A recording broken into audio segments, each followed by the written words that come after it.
Welcome back to FP&A Done Right. I'm Ethan, And I'm Emma. and we're here to give you some insights for the Office of Finance when it comes to FP&A. You got it. Financial planning and analysis. That's what we're all about. It's exciting stuff. And, what's really exciting, actually, is that Revelwood, the team behind these deep dives, is celebrating a big anniversary this year. 30 years. 30 years, that is huge. 3 decades of designing and building FPM solutions. That's a lot of experience. That's a ton of experience. So to celebrate that experience, we are continuing a really important discussion. And this is a big one. It's the 10 steps to a successful FPM implementation. This is part 2. Part 2. So if you missed part 1, definitely go back and check that out. But just to quickly bring everyone up to speed, we covered the first 5 steps in our last deep dive.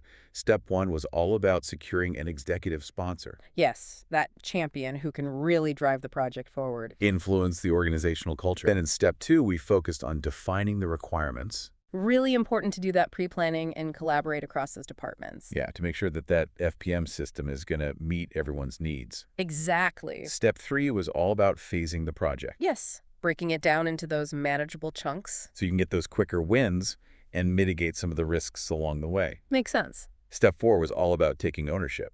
It's so important for that internal team to learn and understand the system. You don't just want to be a passive recipient of the technology. You want to be a part of the process. Exactly. And step 5 was communicating throughout the project. Keeping everyone informed, both formally and informally. Yeah, minimize surprises, keep everyone on the same page. Really fosters that buy-in. So for this deep dive, our mission is to guide you through those remaining 5 steps, the elements that can often determine whether an FPM implementation truly delivers. Absolutely. All right, so let's jump right into step number 6. Okay, let's do it. Involve IT. Now, it's common for finance to spearhead FPM projects. After all, they're the primary users of the data. Right. But why is it so important to bring IT in as a strategic partner early on? Well, while finance defines the business needs, IT really provides that crucial technical lens. It's kind of like thinking, finance knows what kind of car they want the FPM system, but IT knows if their garage, the existing infrastructure can even handle it. That's a great analogy. So their involvement is key in a lot of areas, starting with vendor selection. Okay. So IT can really assess the technical requirements of different solutions. All right, so what kinds of things are we talking about here? We're talking about platform compatibility system, architecture, necessary hardware and software, even how well the system will communicate with existing applications, Right. and what level of ongoing technical support is offered. Finance might focus on features, but IT ensures that those features can actually function within your tech environment. That makes sense. You wouldn't want to buy a Ferrari if your garage is only built for a Mini Cooper. So what is the second critical area for IT involvement? That would be data integration. Okay. And this is often where FPM projects can get really complex. So data needs to flow into the new system from a variety of sources. Sometimes they're disparate sources. Yeah. IT are the experts in accessing these systems, understanding those data structures. Right. And building those necessary pathways, the queries and extracts to bring that data into the FPM solution accurately and efficiently. Without their expertise, you risk a fragmented view of your financial data. Absolutely. It sounds like you'd be trying to put together a puzzle without all the pieces. What's the third area? Infrastructure support. So once that FPM system is live, IT is responsible for maintaining the underlying technology. Okay. And this includes managing the hardware and software, ensuring proper backups, and disaster recovery protocols are in place, handling data archiving, managing network and user access. They also play a vital role in system security. So finance uses the system, but IT makes sure it keeps running. Right. They keep it stable, they keep it secure. So finance is the what and the why, and IT is the how. Exactly. And the ideal situation is a true partnership. IT manages those technical details, allowing finance to focus on those business processes, the data integrity, and ultimately the insights. Right. And you don't want to treat IT like some kind of reactive function. You want them to be a proactive partner throughout the process. Absolutely. All right, let's move on to step number 7. Identify and train the various users. Now, this might seem obvious, but I suspect there's more to it than just teaching people how to use the software. There is. Inadequate training is actually a very common reason why well-implemented FPM systems fail to deliver. Really? Yeah, you can have the best tool, but if your team doesn't know how to use it, it's basically a really expensive paperweight. So you're saying a well-thought-out training plan is absolutely essential. It's crucial. And there's a lot to consider. First, who are your users? You'll likely have different groups with very different needs. System administrators who need to understand the configuration power users, who will use the advanced features, typical end users who will do the day-to-day tasks, and even casual users who only access reports occasionally. So you need to tailor the training to each group. Exactly. Okay, so we've got the who. What about the when? Timing is critical. Initial training is essential right around the go live of the system, but don't forget about ongoing training. Oh, right. About new features or training new employees. Yeah. And be strategic about when you schedule it. Avoid peak periods like month-end close budget season or when people are on vacation. Makes sense. Because they're just not going to absorb the information. You don't want to try to learn a new system when you're already stressed out and overworked. Exactly. So who usually delivers the training? Well, often the initial training is done by the implementation partner or the software vendor. They have the deepest knowledge of the system. But you should also leverage internal resources. Okay. Training super users within your own finance team to train others creates internal expertise. It makes ongoing support more efficient. Right. And also think about those training materials. Who's going to create them? What format are they going to be in? What about the methods of training? We're kind of beyond just classroom style these days, aren't we? Absolutely. While in-person training can be valuable, especially for that initial onboarding, think about leveraging different methods to accommodate various learning styles and logistical constraints. Okay, so what are we talking about here? Computer-based training modules, online webinars, video recordings of training sessions, all really useful for self-paced learning and as ongoing reference materials. Right, and finally, where does this training take place? A lot of organizations have multiple locations. Exactly. You got to think about whether it'll be on-site at an external facility or virtual for remote employees. Right. Consider the need for training rooms equipment, making sure everyone has system access beforehand. If you plan those logistics early, you're going to avoid delays. Okay, step number 8. Staff the implementation team with care.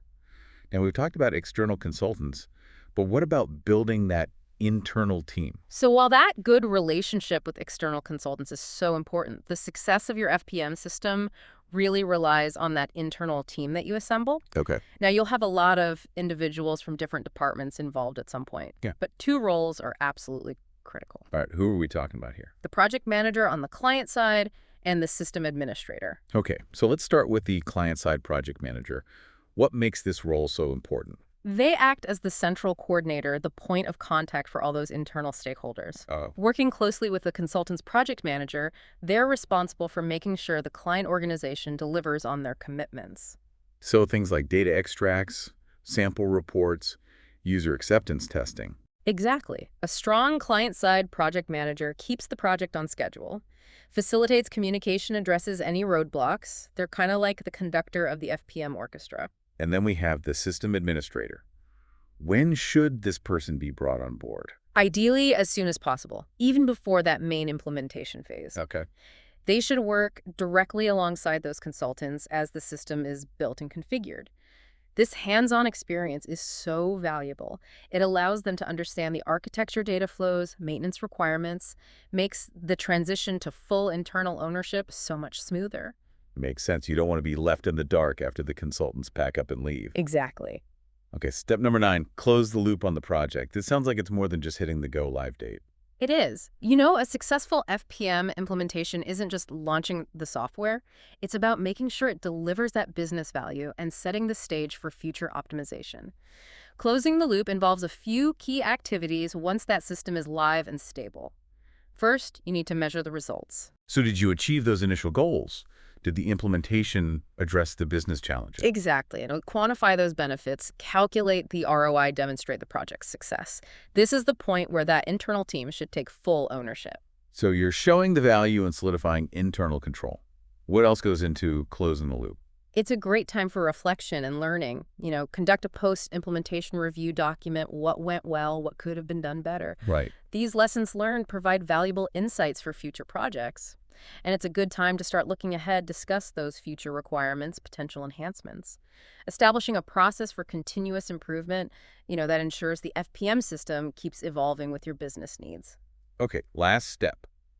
Step number 10, choose the right partner. Now, we've talked about working with consultants throughout this process, but this step emphasizes the selection process itself. Right. Choosing the right implementation partner can really make or break your FPM initiative. And it's important to understand, that landscape of external resources. Software vendors are experts in their technology, but their implementation focus might be more technical. Large consulting firms offer broad expertise, but may lack that deep product-specific knowledge. And then you have specialized implementation partners who have a lot of experience in solving client problems using particular FPM software solutions. So who should you choose? Well, the best approach is usually to select the FPM software that meets your needs first, and then choose an implementation partner with a proven track record with that specific software. Someone who knows the platform inside and out. Right. So what questions should companies be asking potential partners? Several. First, how do they define the business problem for their previous clients? You want a partner who understands your unique challenges. Second, how did they solve those problems using the FPM software? Ask for examples. Third, how many implementations have they completed specifically with the software you've chosen? Fourth, what's their real-world success rate? Ask for referrals, speak with those references, get first-hand accounts, and finally ask about their software vendor certifications, which indicates their level of expertise. Those are all really important questions. What's the ultimate value that a good implementation partner brings? A strong partner brings a wealth of knowledge from all those similar projects. Yeah. Proven methodologies, pre-built templates, best practices for your industry, and the ability to anticipate challenges and mitigate those risks. They can really speed up that implementation process and help you avoid common pitfalls. So when you look at all 10 steps together, it really emphasizes the importance of taking a comprehensive approach. It does. By addressing each of these areas, from executive sponsorship to choosing the right partner organizations, can really increase their chances of a strong ROI and drive meaningful improvements in their business performance. And as we mentioned, Revelwood has been helping organizations navigate these complexities and achieve FPM success for 30 years. If you want to learn more, visit www.revelwood.com. And as you consider your own organization's FPM journey, here's something to think about. In today's business world, which is increasingly complex and dynamic, how will addressing these 10 steps position your organization for not just successful software deployment, but for sustained financial success and strategic agility in the years ahead? Those are some great insights. Thanks for joining us for this deep dive into FPM implementation. Thanks for having me. We look forward to having you back on FP&A Done Right.